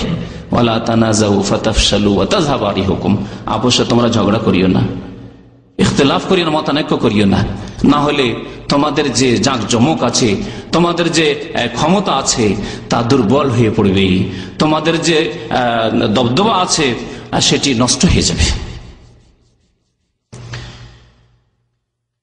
ইমাম শাফি রহমতুল্লাহ আলাইহি ইমাম আবু হানিফা রহমতুল্লাহ আলাইহি সম্পর্কে কি মন্তব্য করেছেন শুনেন। তাহলে একজন ইমামের আরেকজন ইমামের সাথে কেমন সদাচরণ ছিল, কেমন তাদের সুসম্পর্ক ছিল, যেই সম্পর্ককে আমরা বিচ্ছিন্ন করে দিয়ে মনে করেছি যে প্রত্যেকে এক অপরের মনে হচ্ছে বিরোধী, এইরকম করে ফেলেছি আমরা। মযহাবগুলিকে এমন করে তৈরি করে নিয়েছি এবং মযহাবের এমন গোড়ামি আমরা করেছি যে কখন আমরা সাধারণ মানুষ কল্পনা করতে পারি। এমনকি যারা মযহাবী গোড়ামি করে যেসব আলেম সমাজ, তারাও এই কল্পনাতে নেই, কল্পনা তাদের ব্রেনে নেই যে ইমাম শাফি, মালিক, আহমদ আর ইমাম মালিক, তাদের এই 4 ইমামের মধ্যে তাদের এত ঘনিষ্ঠ ভ্রাতৃত্ব ছিল এবং তারা এক অপরকে এত শ্রদ্ধা করতেন, এক অপর থেকে উপকৃত হতেন, এক অপরের সাথে বুঝাবুঝির চেষ্টা করতেন অনেক সময়, যে কার কাছে হক রয়েছে, কার ফতুয়াটি হক, তা চেষ্টা করেছেন। তো কি বলছেন ইমাম শাফি? বলছেন যে আন্নাসু আয়ালুন আলা আবি হানিফা ফিল ফিকহি, ফিকহের ক্ষেত্রে, দ্বীনের জ্ঞানের ক্ষেত্রে সমস্ত মানুষ ইমাম আবু হানিফা রাহমাতুল্লাহ আলাইহির মুখাফিক। মাসলা মাসাইলের ক্ষেত্রে সমস্ত মানুষ ইমাম আবু হানিফা রাহমাতুল্লাহ আলাইহির মুখাফিকি। তাহলে যদি কারো সাথে কোন রকমের হিংসা বিদ্বেষ থাকে বা শত্রুতা থাকে, বা সে কেন বড় হয়, আমার চাইতে কি বড় সে, যেমন আমাদের সমাজে এক শ্রেণী আলেমদের এই অবস্থা রয়েছে, তাহলে এই কথা কি কোনোদিন জবান থেকে বের হইতো? আজকালকার জামানার আলেম সমাজ, একই যুগের সমসাময়িক যদি আলেম হয়, তাহলে একজন অপরের প্রশংসা করতে চাইবে না, যদিও কোরআন সুন্নাহর অনুসারী দুইজনে, খুব কম পাবেন এইরকম। আমাদের ইমানের এত দুর্বলতা হয়েছে। ইমাম শাফি রহমতুল্লাহ আলাইহি এই প্রশংসা করেছেন। আব্দুল্লাহ ইবনে মুবারক রহমতুল্লাহ আলাইহি তিনি কি বলছেন ইমাম আবু হানিফা রহমতুল্লাহ আলাইহি সম্পর্কে বলছেন, মা রাআইতু আহাদান আওরা মিন আবি হানিফাতা। ইমাম আবু হানিফা রহমতুল্লাহ আলাইহি থেকে পরেজগার ব্যক্তি আমি আব্দুল্লাহ বিন মুবারক আর কোন ব্যক্তিকে দেখিনি। এত পরেজগার তিনি ছিলেন। মুত্তাকি মানে পরেজগার হয়, আর ওয়ারা মানে পরেজগারির ঊর্ধ্বে। পরেজগার ওই ব্যক্তি যে ব্যক্তি হারাম নাজায়েজ থেকে বেঁচে থাকে, একটি পয়সা নাজায়েজ খায় না। আর যে ব্যক্তি সন্দেহের ঊর্ধ্বে থাকে, আমার জন্য জায়েজ কিন্তু সন্দেহ মনে হচ্ছে, সেটাও করব না আমি, সেটাও খাবো না, সেটাও নেব না আমি, একে বলা হয় ওয়ারে। ওকে বলা হয় এই বিষয়টিকে বলা হয় ওয়ারা। তাকওয়ার উপরে হচ্ছে সিফাতে এই গুণ হচ্ছে ওয়ারার। ইমাম আবু হানিফা রাহমাতুল্লাহ আলাইহি থেকে বেশি পরহেজগার আর আমি কোন মানুষকে দেখিনি। ওয়াকাদ জুররিবা বিসসিয়াতি ওয়াল আমওয়াল, তাকে ধন সম্পদ দিয়ে প্রলোভন দিয়ে চেষ্টা করেছে শাসকরা, তবুও পারেনি। ধন সম্পদ দিয়ে টানার চেষ্টা করেছে যে সরকারি কাজে আসার সহযোগিতা করেন, যাননি তিনি সরকারের ঘরে। এবং কোড়া দিয়ে চেষ্টা করা হয়েছে, দোররা মেরে কষাঘাত করে চেষ্টা করা হয়েছে যে বাধ্য করা হবে, প্রলোভন দেওয়া হয়েছে। যখন টাকা পয়সা দিয়ে ধন দৌলত দিয়ে ডুবিয়ে দিয়ে কাজ হয়নি, তখন ভয় দেখে ভীতি প্রদর্শন করে চেষ্টা করা হয়েছে, তবুও তাকে তারা নিজের মতের দিকে নিয়ে যেতে পারেনি শাসকরা। আর একজন আলেম বলছেন, মোহাম্মদ ইবনে আব্দুর রহমান আল মাসউদি তার পিতা থেকে বর্ণনা করছেন, বলছেন মা রাআইতু আহসানা আমানাতা মিন আবি হানিফা। আবু হানিফা রহমতুল্লাহ আলাইহি থেকে বিশ্বস্ত ব্যক্তি, আমানতদার ব্যক্তি, যার কাছে আমানত রাখলে একটি পয়সা নষ্ট হওয়ার আশঙ্কা নেই, একে আমানত বলা হয়। আমানত আল্লাহর হকের ক্ষেত্রে হচ্ছে আল্লাহর ফরজ ওয়াজিব আদায় করা। নামাজি হচ্ছে আমানতদার মানুষ, যে নামাজ পড়ে সে আমানতদার নয়, কায়েম। সে আল্লাহর হকের ক্ষেত্রে খেয়ানত করে, আর যে ব্যক্তি আল্লাহর হকের ক্ষেত্রে খেয়ানত করে মানুষের ক্ষেত্রে খেয়ানত করতে পারবে। যাকে একটি রিয়াল লাগবে না, সে ফজর নামাজ পড়তে পারে না, সে 10টি রিয়াল পেলে খাবে না, খেয়ে ফেলবে। এটা মোবাইল বলে নিবে না, নিয়ে বসে যাবে, স্বাভাবিক, কারণ তার অন্তরে আল্লাহর ভয় নেই। আল্লাহর হকের ক্ষেত্রে আমানত, আমানত মানে শুধু মানুষের আমানত নেই, তবে মুআমালাতের ক্ষেত্রে, আদান প্রদানের ক্ষেত্রে আমানত হচ্ছে মানুষের সাথে।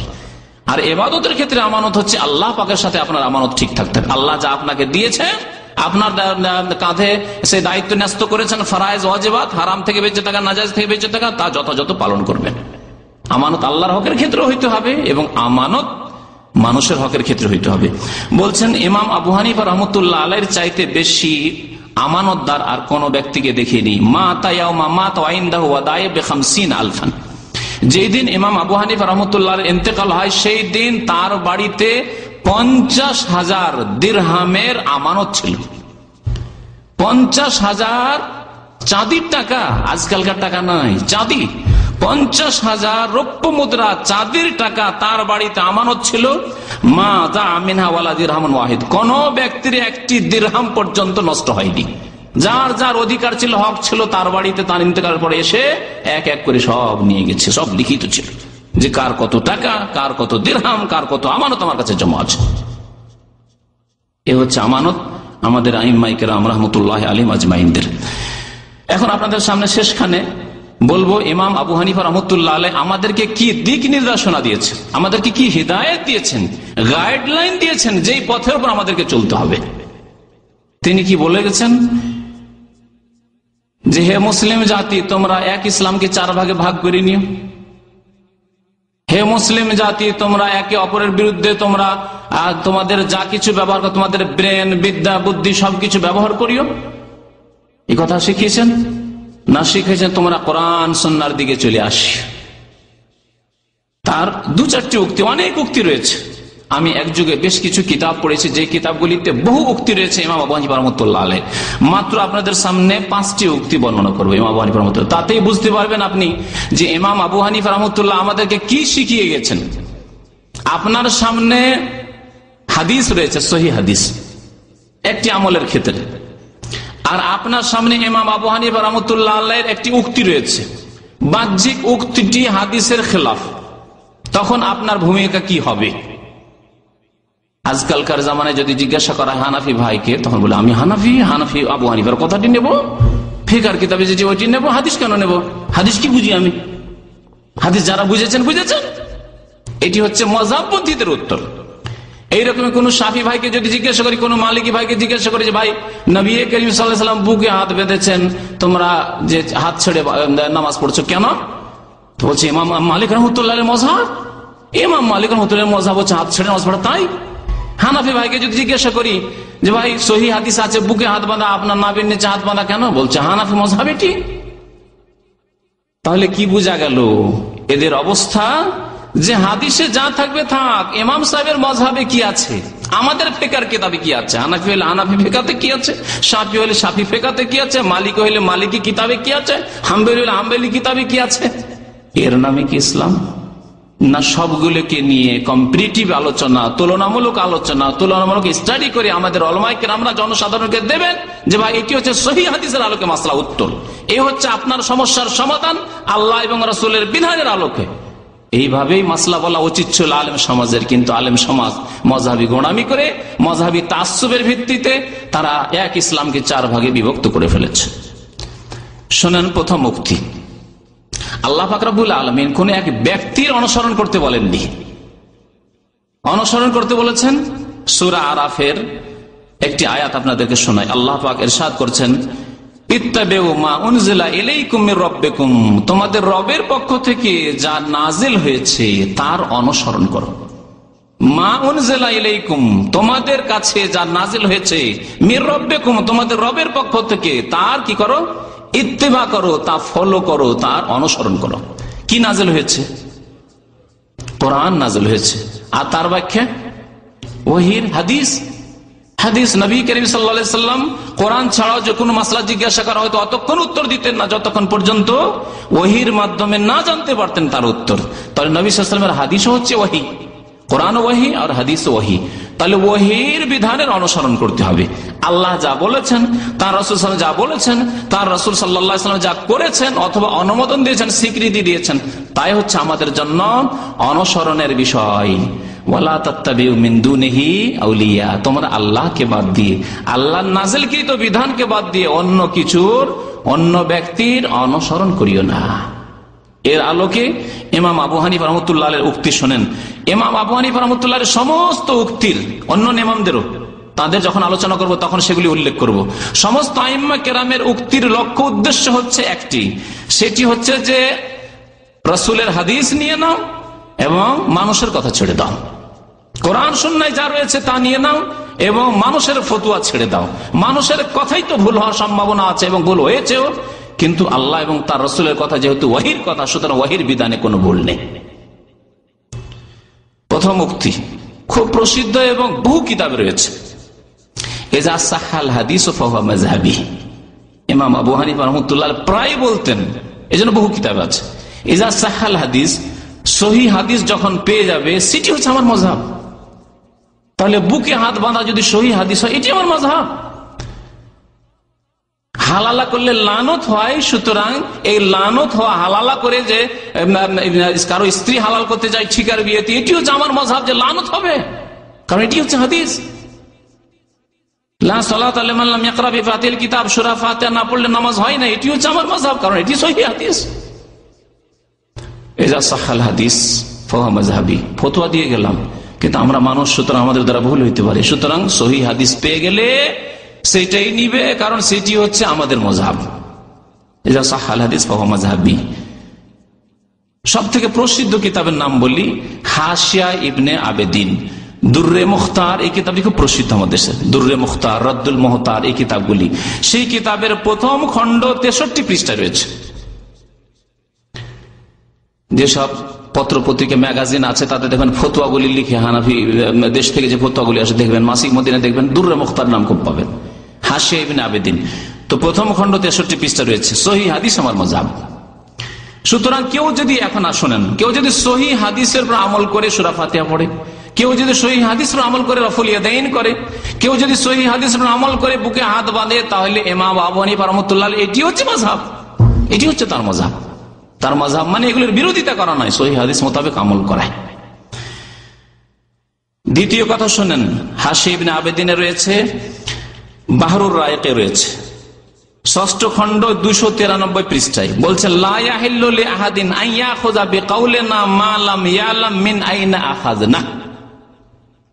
কোন ব্যক্তির জন্য অতক্ষণ পর্যন্ত হালাল নয়, মানে কি হারাম। যে জিনিস হালাল নয় সেটা কি হারাম। কোন ব্যক্তির জন্য অতক্ষণ পর্যন্ত হালাল নয় যে আমাদের কথাকে নিয়ে নেবে এবং সেটার উপর আমল করবে, মালাম ইয়ালাম, যতক্ষণ পর্যন্ত না জানতে পারবে, মিন আইনা আখাযনাহু, যে কোথা থেকে আমরা এই কথাটি বললাম, কিসের ভিত্তিতে বললাম, কোরআন থেকে বললাম না হাদিস থেকে বললাম, কোরআন হাদিস সম্মত না ভুল ফতুয়া হয়ে গেছে, যতক্ষণ না জানবে ততক্ষণ তার উপর আমল করা তার জন্য হালাল নয়, হারাম। বুঝতে পারলেন?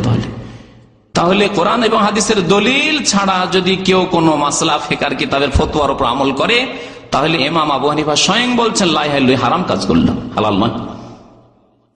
তৃতীয় উক্তি শুনেন, আর একটি বর্ণনায় তার রয়েছে, বলছেন হারামুল আলা মান লাম ইয়ারিফ দালিলি আন ইফতিয়া বিকালামি। অন্য ভাষাতে বলেছেন কাছাকাছি কথা।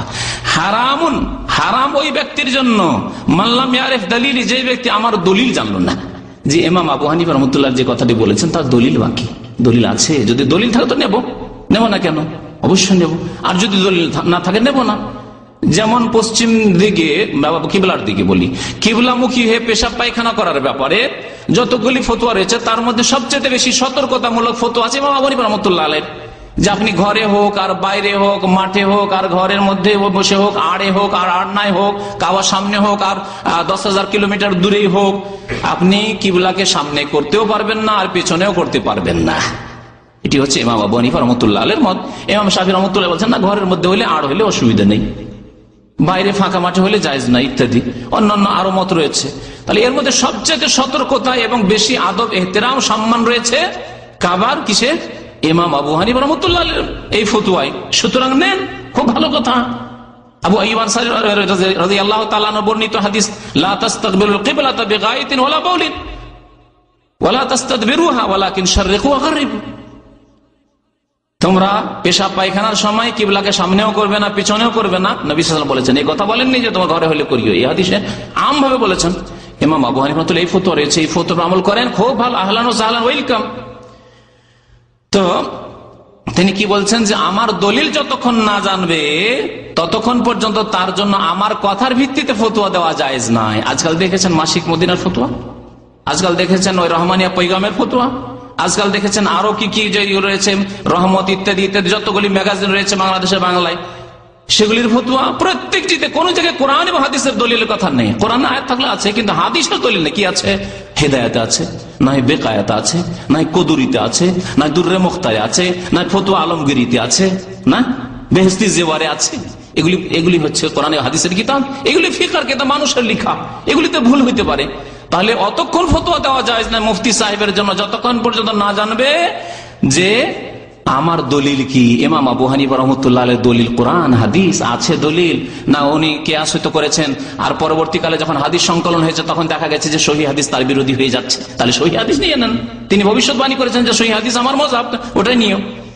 হারামুন আলা মান লাম ইয়ারিফ দালিলি আন ইফতিয়া বিকালামি। 4 নম্বরে শুনেন, বলছেন তিনি, ফাইন্নানা বাশার, আমরা মানুষ, নাকুলুল কাওলাল ইয়াউম, আজকে একটা ফতোয়া দিই, কথা সত্যি আমি বলছি আপনাদেরকে, আমার ক্ষেত্রে আজকে থেকে 6 মাস আগে 3 মাস আগে যেসব বক্তব্য হয়েছে অনেক কথা মনে নেই, বেশিরভাগ মনে নেই। 2-4 বছর আগের যদি বক্তব্য আমি আমারটাই শুনি তা আমার অনেকগুলি কথা নতুনই মনে হয়, যে কখন পড়েছি কখন বলেছি আমাকে নতুন মনে হয়। তো বলছেন যে হারাম, আমরা মানুষ, নাকুলুল কাওলাল ইয়াউম, আমরা আজকে একটি কথা বলি, ওয়ানারজু আনহু গাদান, আগামীকালকে আবার প্রত্যাবর্তন করি, না এটা ভুল, আমরা নতুন অন্য ফতোয়া দিই। সুতরাং কি করে আমাদের কথা অন্ধভাবে তোমরা মেনে নিবে?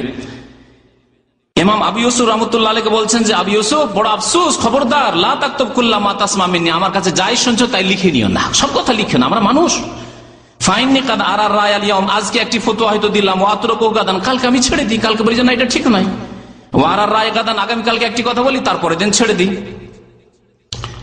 এই কথাগুলি অধিকাংশই রয়েছে শাহওয়ালিউল্লাহ মুহাদ্দিস দেহলভির কিতাব হুজ্জাতুল বালিগাতে রয়েছে, তার আরেকটি কিতাব রয়েছে ইকদুল জিদ বলে, ওই কিতাবে রয়েছে। আল্লামা শাওকানি রাহমাতুল্লাহ আলাইহির কিতাব রয়েছে আউল কাউলুল মুফিদ, তাতে রয়েছে। এছাড়া যদি বাংলায় জানতে চান তো আল্লামা নাসিরউদ্দিন আলবানী রাহমাতুল্লাহ আলাইহির যে নবী সাল্লাল্লাহু আলাইহি ওয়াসাল্লামের নামাজ, ওই কিতাবের ভূমিকাতে বিস্তারিত মোটামুটি রয়েছে। এই উক্তিগুলি সেখানে পাবেন বাংলা ভাষায়। ইমাম আবু হানিফা রাহমাতুল্লাহ আলাইহিকে একবার জিজ্ঞাসা করা হয় যে আপনি যদি একটি কথা বলেন আর আল্লাহ রসুলের কথা আপনার কথার বিরোধী হয়, তখন তিনি বলেছেন উতরুকু কাউলি লিকাউলি রাসূলিল্লাহ সাল্লাল্লাহু আলাইহি ওয়াসাল্লাম, আমার কথা আল্লাহ রসুলের কথার সামনে ছেড়ে দিয়ে ছুঁড়ে ফেলিও।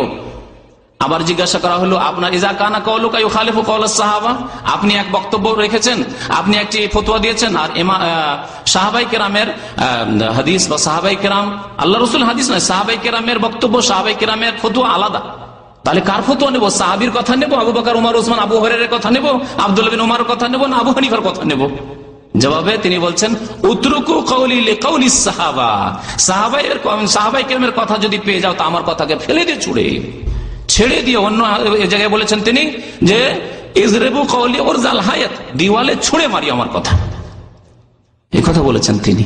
তারপরে তাকে যখন জিজ্ঞাসা করে 3 নম্বরে যে আপনার কথা যদি তাবেঈনদের কথার বিরোধী হয়, তখন তিনি বলেছেন হুম রেজাল ওয়া নাহনু রেজাল, তারাও মানুষ আমরাও মানুষ। যেহেতু তিনি তাবেঈনদের জামানার কাছাকাছি, অনেকের দাবি যে তিনি তাবেঈ ছিলেন, যদিও একজন সাহাবীর সাথে সাক্ষাতে তারা এই করেছেন, অথবা তাবেঈ না হইলে তাবেঈনের যুগের সাথেই। সুতরাং তিনি বলেছেন যে তাবেঈদের ফতোয়া আর আমার ফতোয়া, তখন তোমরা জাস্টিফাই করবে যে কারটা বেশি ঠিক। বাকি সাহাবাই কেরামের বিরোধী আমার কথা যদি হয়, তো ওখানে জাস্টিফাই হচ্ছে যে সাহাবীর কথা নিয়ে আমার কথা ছেড়ে দিও, কারণ তারা সরাসরি রাসূলুল্লাহ সাল্লাল্লাহু আলাইহি ওয়াসাল্লামের কাছে নিয়েছেন, আমি আবু হানিফা সরাসরি রাসূলুল্লাহ সাল্লাল্লাহু আলাইহি ওয়াসাল্লামের কাছে নি নাই। আল্লাহ পাক যেন আমাদেরকে হক কথা বুঝার তৌফিক দান করেন। আল্লাহ পাক যেন আমাদেরকে আইম্মায়ে কেরামের আদর্শ মোতাবেক চলার তৌফিক দান করেন।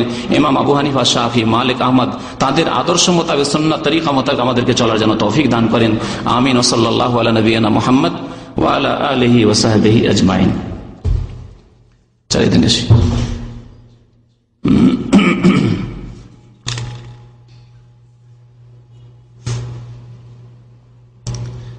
রফাদানের কথা বলেছে, আর রফাদানের ফতোয়া মাসলা চলে এসছে। একবার জিজ্ঞাসা করছেন প্রত্যেক রাকাতে কতবার রাফুল ইয়াদাইন করতে হবে? দেখেন, রাফুল ইয়াদাইন করা সুন্নত, এবং এই সুন্নত অধিকাংশ আইম্মায়ে কেরামরা পালন করেছেন। হতে পারে ইমাম আবু হানিফা রাহমাতুল্লাহ আলাইহির জামানায় হাদিসের কিতাবগুলি লেখা হয়নি, তার কাছে এই হাদিস পৌঁছেনি, তার ওজর আছে। আমার কাছে একটি মাসলা সম্পর্কে নলেজ না পৌঁছে আর আমি যদি ভুল ফতোয়া দিই, আমার কাছে ওজর আছে আল্লাহর কাছে, আমি জানতাম না, আল্লাহ চেষ্টা করেছি। তারপরে যখন আমার কাছে পৌঁছে যাবে, তখন আমি আমার ভুল স্বীকার করবো, আমি বদলে দেবো, ফতোয়া বদলে দেবো। তিনি ধরা খাবেন না আল্লাহ পাকের কাছে, কিন্তু যারা অন্ধ গোড়ামি করবে তাদের সমস্যা আছে আল্লাহ পাকের কাছে। রাসূলুল্লাহ সাল্লাল্লাহু আলাইহি ওয়াসাল্লাম সারা জীবন ধরে রাফুল ইয়াদাইন করে নামাজ পড়েছেন। রাফুল ইয়াদাইন মানে 2 হাত উঠিয়ে নামাজ পড়া। আর 4টি জায়গায় রাফুল ইয়াদাইন করেছেন, একটিতে কোনো ইখতিলাফ নেই, সবাই মানে, হানাফি, শাফি, মালিক, হাম্বলি সবাই মানে। প্রথমখানে তাকবীরে তাহরিম, আল্লাহু আকবার। বাকি রুকুতে যাওয়ার সময় 2বার, রুকু থেকে ওঠার সময় 3বার, আর 4 রাকাত অথবা 3 রাকাত বিশিষ্ট নামাজে প্রথম তাশাহুদ থেকে উঠিয়ে যখন দাঁড়াবেন, বুকে হাত বাঁধেন, তার আগে একবার রাফুল ইয়াদাইন আল্লাহু আকবার বলে যখন উঠলেন। এই 4টি স্থানে রাফুল ইয়াদাইন রয়েছে, যা সুন্নত।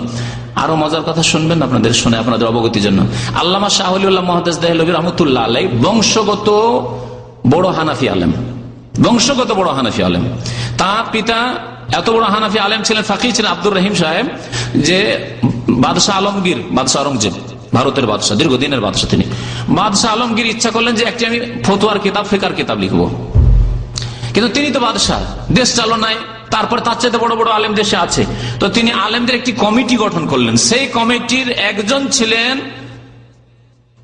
শাহ আব্দুর রহিম রহমতুল্লাহ আলাই, শাহ ওলিউল্লাহ মুহাদ্দিস দেহলভীর পিতা। তো এই যে ফতোয়া আলমগিরি যে ফতোয়ার কিতাবগুলিতে বা এর কিতাবে পাচ্ছেন আপনি আপনার ম্যাগাজিনে, পত্র পত্রিকায় আলেমদের লিখনিতে পাচ্ছেন, হানাফি আলেমদের, ওই ফতোয়া আলমগিরি মানে ওই আওরঙ্গজেবের সংকলন করা ফতোয়া এবং তার জামানার আলেমদের ওই সংকলিত ফতোয়া। তো বাদশাহ আলমগীরের জামানার কথা, শাহ ওলিউল্লাহ মুহাদ্দিস দেহলভীর কথা বলছিলাম, যে তিনি পরিবারের দিক দিয়ে, পারিবারিক দিক দিয়ে হানাফি আলেম, কিন্তু তার কিতাব কোরআন এবং হাদিসের দিকে দাওয়াত, কোরআন এবং হাদিসের দিকে আহ্বান করেছেন। তিনি বলেছেন স্পষ্ট ভাষা, এইগুলি যে আইম্মায়ে কেরামদের উক্তিগুলি এই জন্য উল্লেখ করেছেন যাতে করে মানুষ সংশোধন করে এবং কোরআন এবং হাদিসের দিকে ফিরে আসে। বহু কথাই তিনি এই মর্মে উল্লেখ করেছেন। হ্যাঁ, যে কথাটি বলছিলেন রাফুল ইয়াদাইন সম্পর্কে, যে তিনি এই কথাটি লিখেছেন ওই কিতাবে হুজ্জাতুল বালেগাতে, যে ওয়াল্লাযী ইয়ারফা আহাব্বু ইলাইহি মিম্মা লা ইয়ারফা। আমি যখন ছাত্র জীবনে দাওরাতে পড়তাম, তখন এই জুমলাটি, এই বাক্যটি মুখস্থ করে নিয়েছিলাম, মানুষকে শোনানোর জন্য, যে যাতে করে জানতে পারে যে হানাফি বংশের এত বড় আর এত আলেম পরিবারের একজন আলেম, আর ভারতের সবার শ্রদ্ধাভাজন আলেম শাহুল্লাহ মহাদেশ দেহলভী এমন এক ব্যক্তিত্ব যাদেরকে দেওবন্দিরাও মানে, বেরলভী কবর পূজারীরা পর্যন্ত, রেজবিরাও মানে, আহলে হাদিসরাও মানে, সবাই তাকে মানে শ্রদ্ধার দিক দিয়ে মানে। তার কিতাবগুলি আবার বেরলভীরা মানে না। আর দেওবন্দিরা অনেক আগে এদের ক্ষেত্রে অনেক ক্ষেত্রে তারা মানে না, বা মাসলা মাসাইলের ক্ষেত্রে, যেমন রাফুল এদেনকে হাটহাজারি দেওবন্দি করবে না, কিন্তু শাহুল্লাহ কি বলছেন তা শুনেন রহমতুল্লাহ আলাইহি। ওয়াল্লাযী ইয়ারফা, যে ব্যক্তি রফুল এদেন করে, আহাব্বু ইলাইহি মিম্মান লা ইয়ারফা, ওদেরকে আমি বেশি ভালোবাসি ওদের তুলনায় যারা রফুল এদেন করে না। যারা রফাদানি করা তাদেরকে শাহুল্লাহ মুহাদ্দিস দেহলভী বেশি ভালোবাসেন। কারণ কেন? যারা রফাদানি করে নামাজ পড়ে তাদেরকে তিনি ভালোবাসেন, অথচ তিনি বংশের দিক দিয়ে হানাফি আলেম। বলছেন লিআন্না আহাদিসার রাফি আকসারু ওয়া আসওয়াতু, কারণ রফুল এদেন হাদিসগুলি সবচেয়ে বেশি সংখ্যার দিক দিয়ে এবং সবচেয়ে বলিষ্ঠ মজবুত। তো মজবুত তরিকার উপর আমল করবে, নবীর সহিহ হাদিসের উপর আমল করবে, সহিহ হাদিস মোতাবেক নামাজ পড়বে, তাদেরকে আমি বেশি ভালোবাসি। এই কথা বলেছেন শাহুল্লাহ মুহাদ্দিস দেহলভী রহমতুল্লাহ আলাইহি, যার কথা বললাম যে এই কথাগুলি তার কিতাবে রয়েছে। বলছেন যে আমার ছোট বোন অসুস্থ আছে, তার জন্য একটু দোয়া করবেন, আল্লাহ পাক যেন সুস্থতা দান করেন। আরো যেসব ভাই বোনেরা অসুস্থ রয়েছেন আল্লাহ যেন সুস্থতা দান করেন, আল্লাহ পাক যেন আমাদেরকে ভালো রাখেন, আল্লাহ যতদিন রেখেছেন আমাদের ইমানের অবস্থায় রাখেন।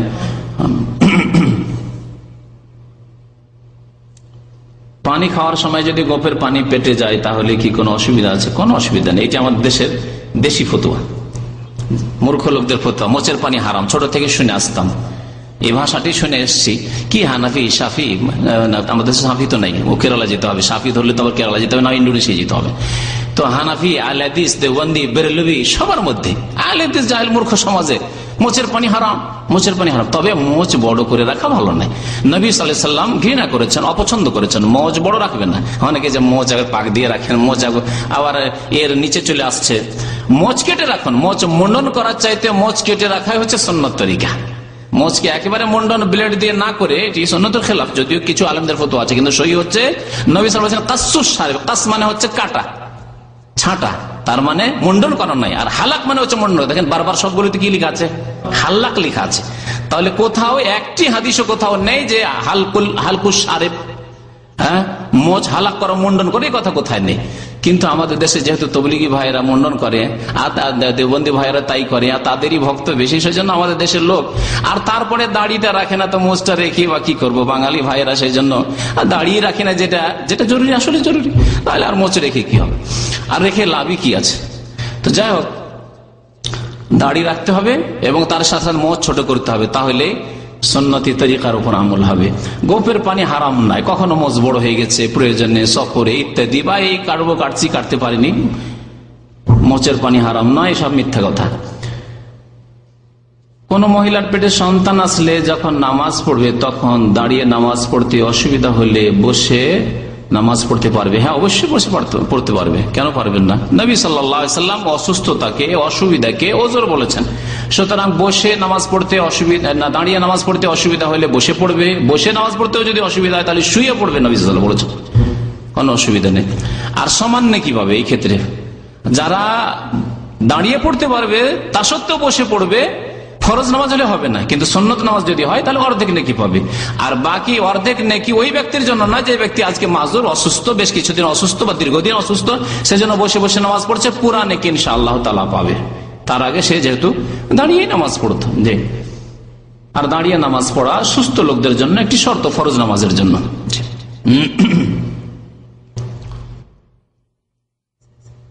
ওমর রাদিয়াল্লাহু তাআলা সংক্ষিপ্ত জীবনী, এটা কি প্রশ্ন উত্তরে জানা যায়? এর জন্য আমার বক্তব্য আছে, বছর 2-3 বছর আগে বক্তব্য করা হয়েছে।